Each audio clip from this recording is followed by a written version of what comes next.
All right, so the Prologis contact, again, is the one that is going to initiate this process. So they log into the employee version of PeopleSoft. They'll select the Supplier Portal Authorization form is what we named it.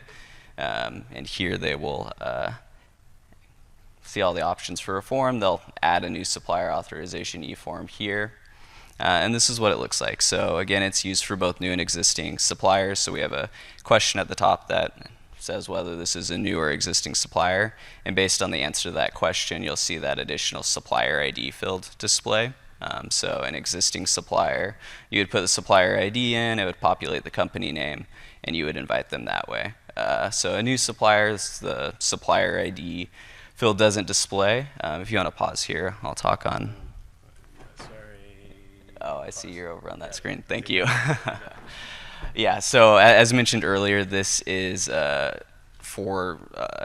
it's all countries, right? So we need it in multi-language. So if you see that they select the region Europe at the top, you'll see an additional field at the bottom for supplier language, and the employee selects whatever language they want to send it out in, and that really it triggers what email templates to use, the translated ones, and then it also adds to the tokened URL what language to translate the form in when the guest user goes to complete it.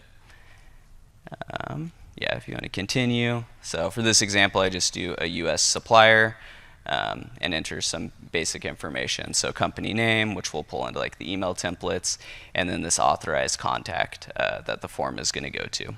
So when you hit submit, this is going to fire an email template or an email to that authorized contact that was indicated.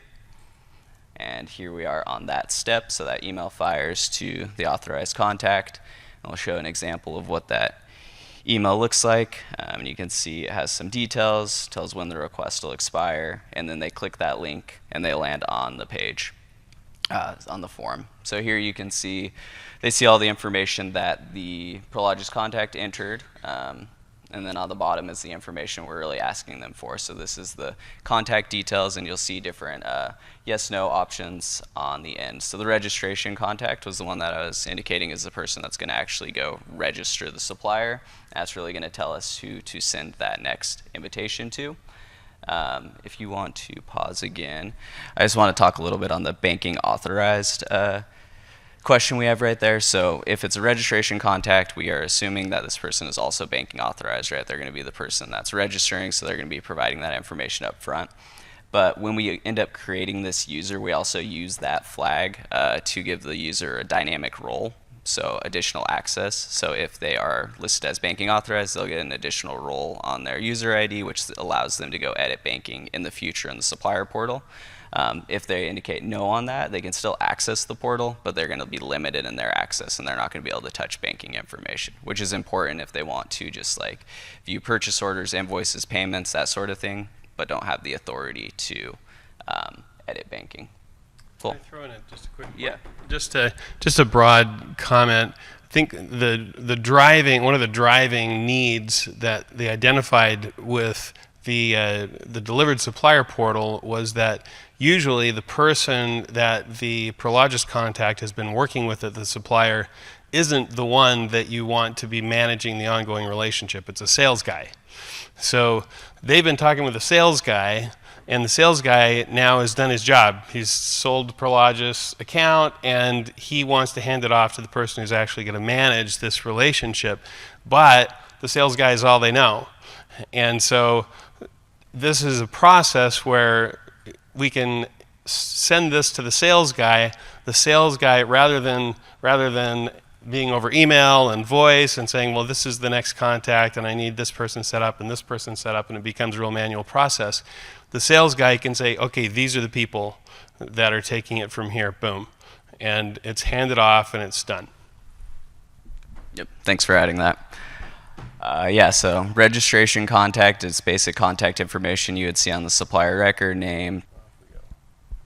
All right, yeah, so we're just asking for contact details, and then we have some like validations and acknowledgments at the bottom. So one of the goals of this form was really to get a bunch of contact information at the supplier. So we do have an acknowledgement saying if they only had one contact line, that we really encourage you to provide more. We understand some companies don't have multiple contacts that would be involved in this process, so we do allow one contact. And then we have all these acknowledgments that they are agreeing to here, saying that I am the correct person to provide this information, and just a bunch of bullets that we wanted them to agree to. And that's what they're doing at the bottom. So this is like an e-signature. You think of it like initialing the form. They're saying, yep, I'm liable for this and for this and for this. Yep. So at this point, this is going to fire another email to the registration contact, and this is where they're actually going to go register on our multi-factor authentication website and complete their registration.